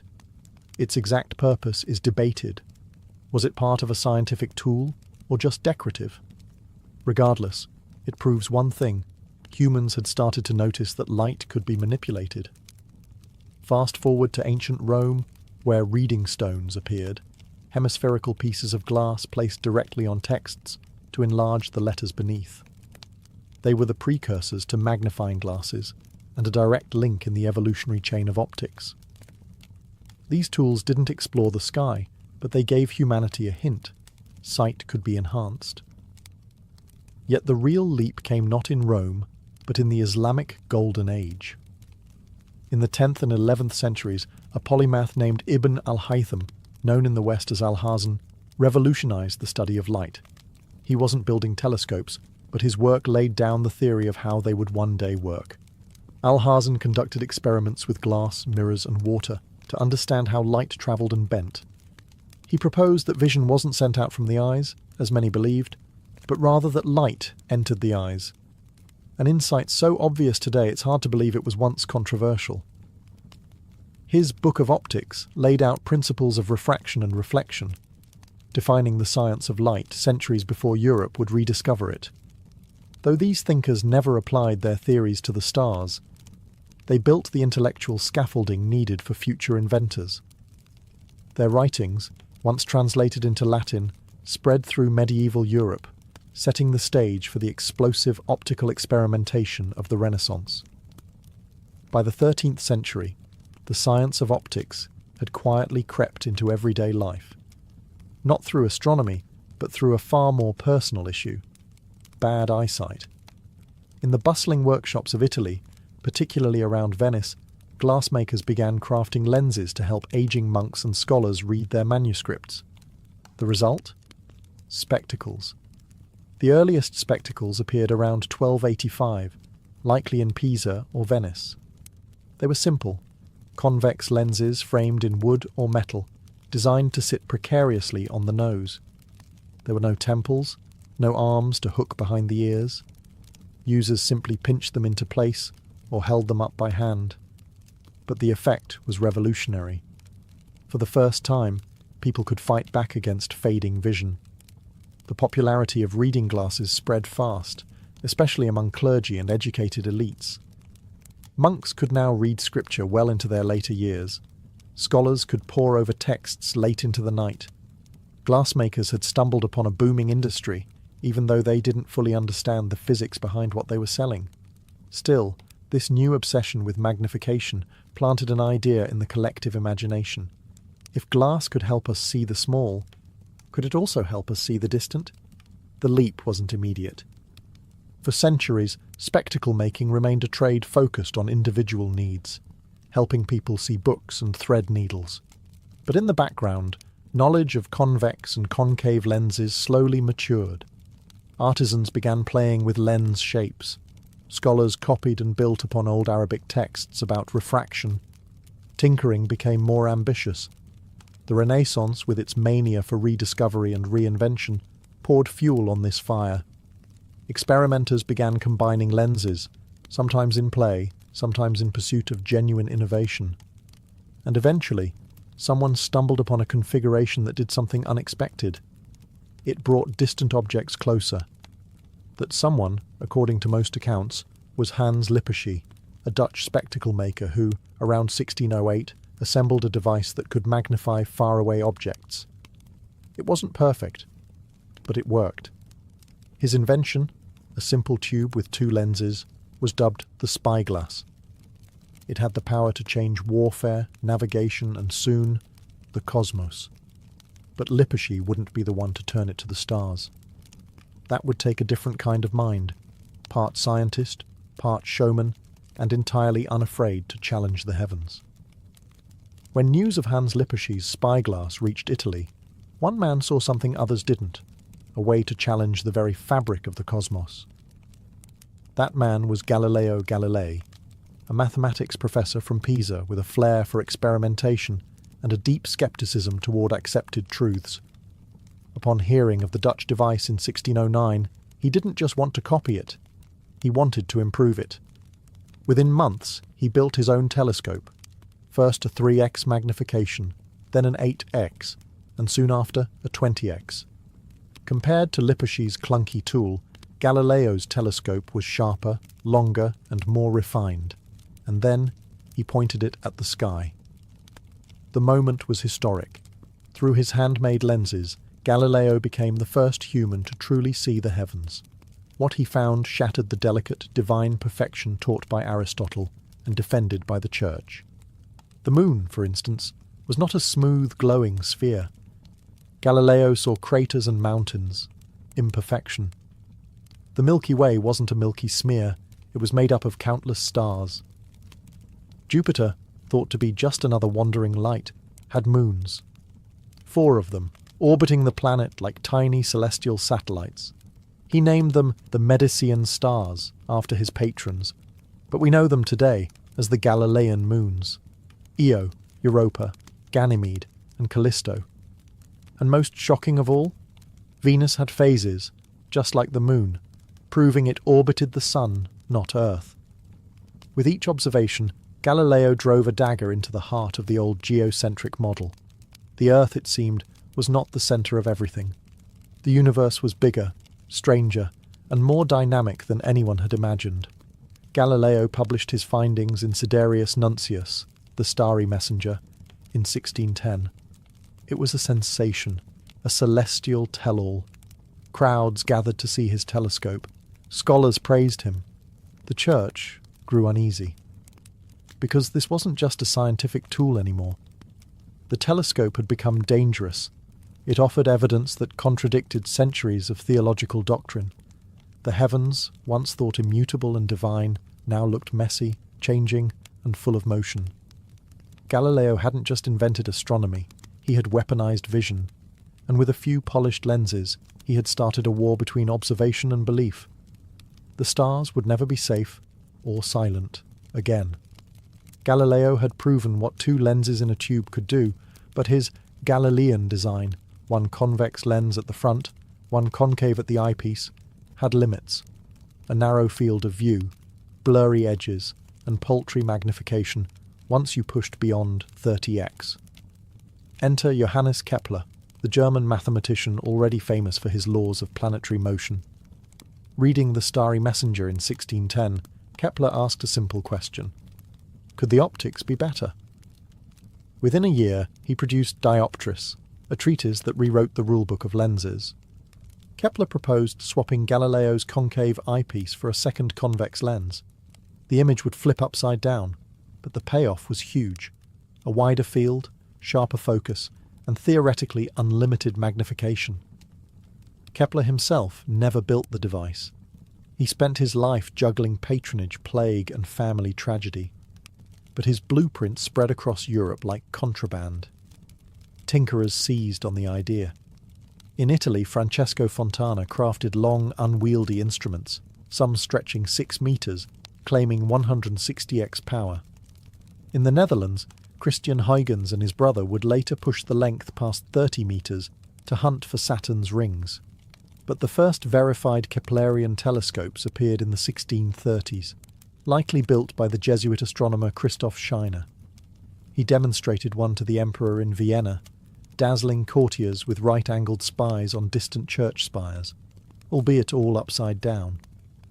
The inverted view was a small price to pay for clarity, yet it created a new market, erecting eyepieces and clever mirror diagonals for land-based viewing. Artisans in Paris and London competed to sell astronomical versus terrestrial models. Telescopes were no longer scientific curiosities. They were luxury items for nobles who wanted to brag about seeing ships before they reached harbour. Meanwhile, Kepler's optics ignited serious science. With clearer images, astronomers could sketch sunspots, map lunar valleys, and time Jupiter's moons so precisely that they proposed using them as celestial clocks for longitude. The telescope was evolving from a disruptive gadget into an indispensable instrument.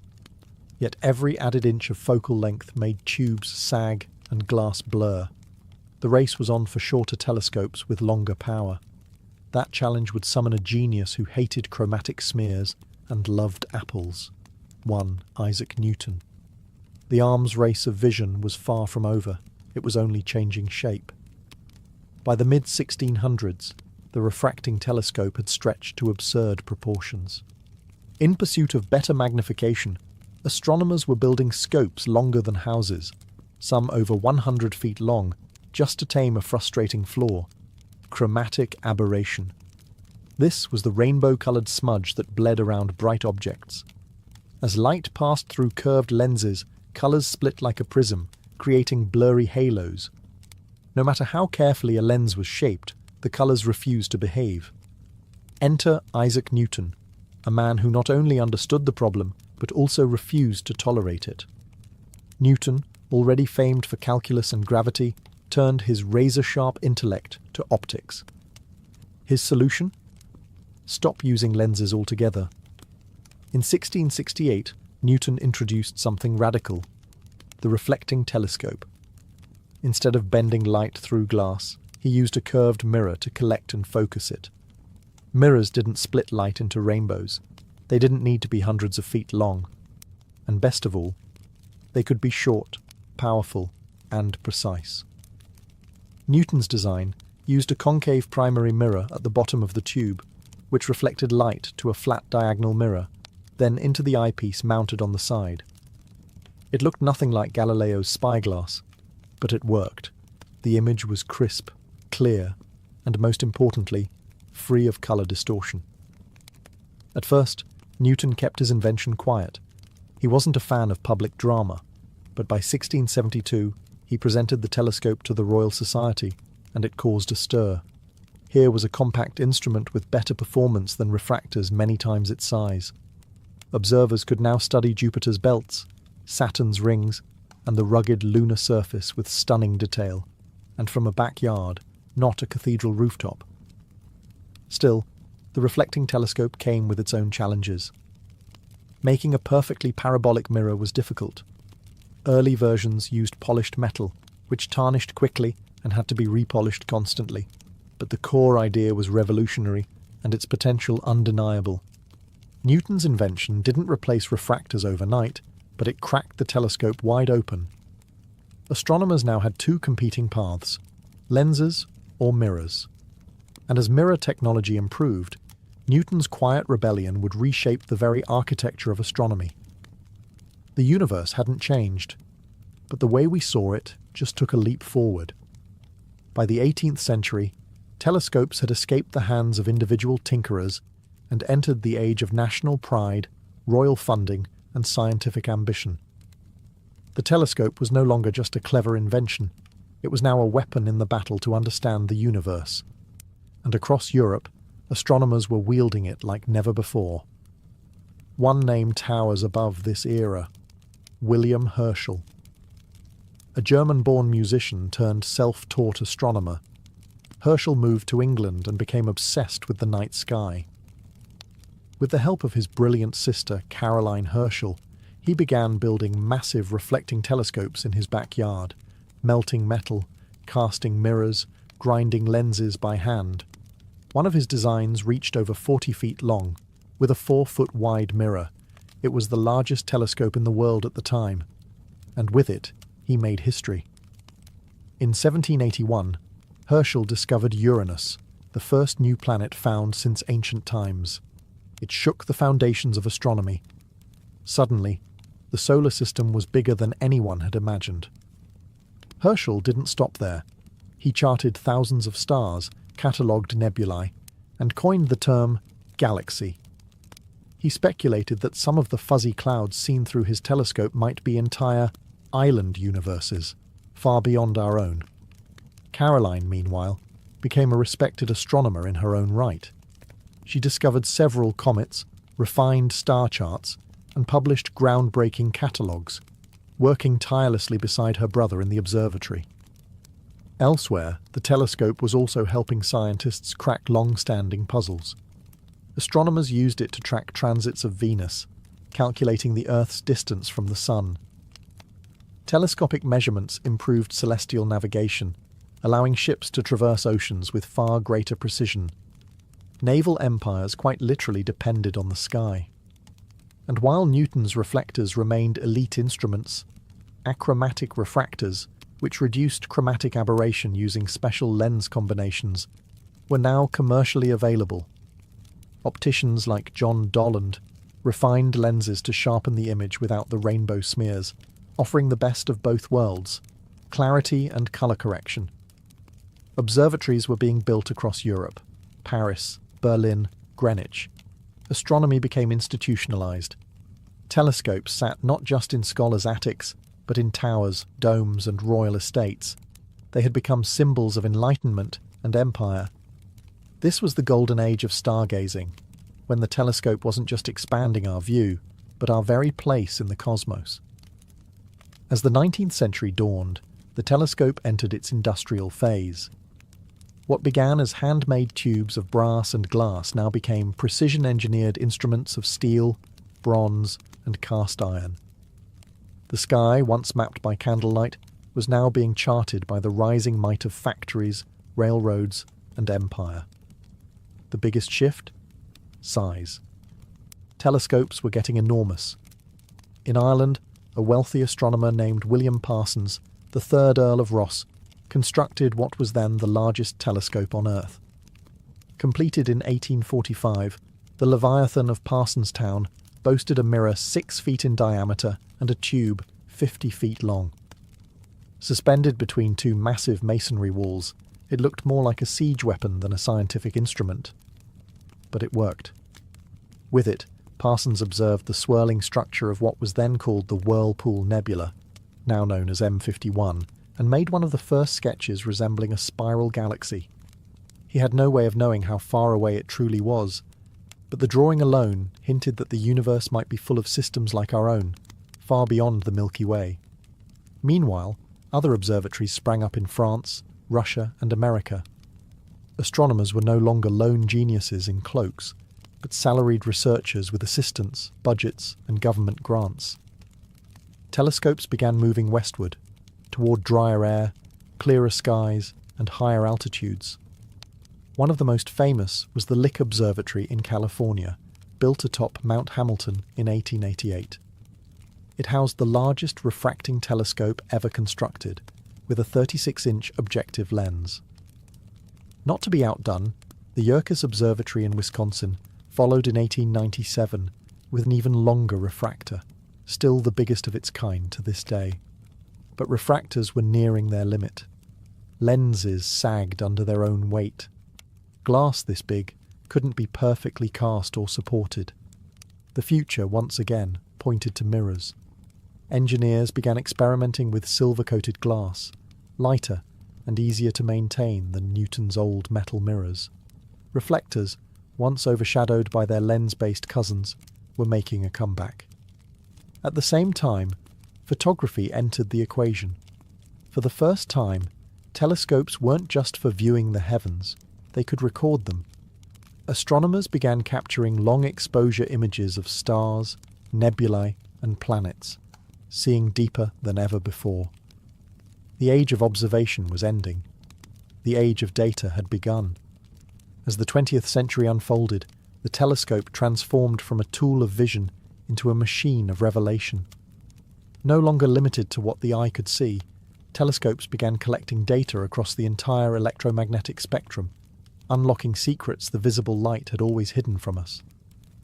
The revolution began atop Mount Wilson in California, where George Ellery Hale spearheaded the creation of the Hooker telescope, completed in 1917. With a 100-inch mirror, it was the most powerful telescope of its time.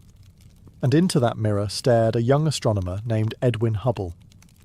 In the 1920s, Hubble used the hooker to peer into the Andromeda Nebula. What he discovered changed everything. Andromeda wasn't a cloud within our galaxy. It was a galaxy itself. One of millions. Hubble's work demolished the idea of a small, static universe. The cosmos, it turned out, was vast, expanding, and ancient beyond measure. Soon, even the atmosphere became a limitation.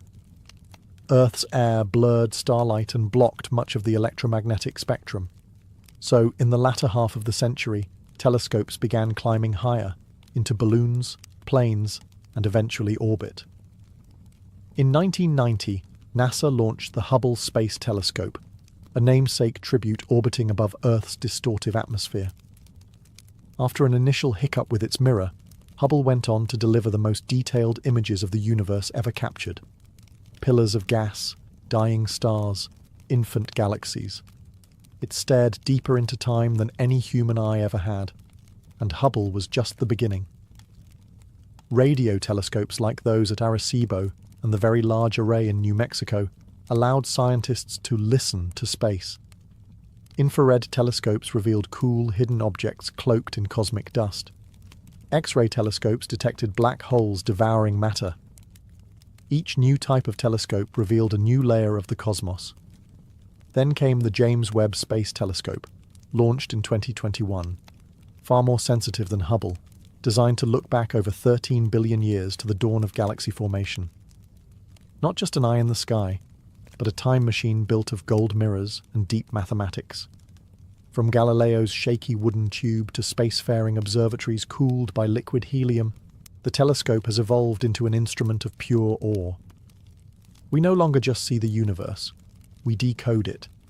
And with each new lens, mirror, or frequency unlocked, we inch closer to answering the question that started it all. What else is out there?